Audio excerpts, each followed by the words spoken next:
Метин има 73 години, живее во место без ситна медицинска помош. Ова е една од фоторекламите со која НВУ Инфоцентар и фондацијата Отворено општество ги повикуваат граѓаните да се попишат.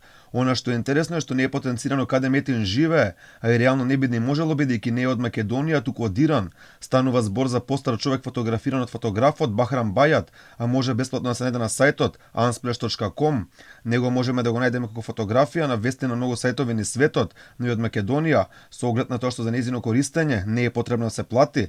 Метин не е единствениот кој не е од Македонија, а се користи во кампањата за пописот. Тука е една девојка фотографирана за некаква реклама во Полска, но во Македонија го доби името Катерина. Катерина има 35 години, живее и работи во Скопје. Според лична карта живее во Гостивар, чија жителка е Катерина. Точниот одговор е на Скопје.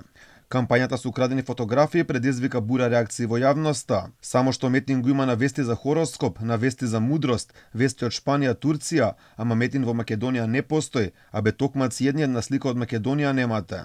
Метин покрај што го има на вест за крематориум, го има и на вест за трансплантација на рожница во Њујорк. Пријавете ја Катерина во МВР не си ја сменила личната карта. Девојкава на сликата сигурно живее негде низ сад и нема појма што е Македонија и попис, а уште помалку што се Скопје и Гостивар.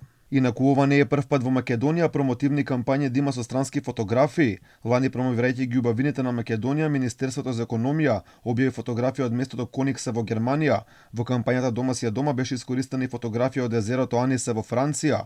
Поранешниот градоначалник на Штип и сегашен министер за транспорт и врски Благој Бочварски пак искористи фотографија од сад за да промовира базен кој ќе се градел во неговиот град.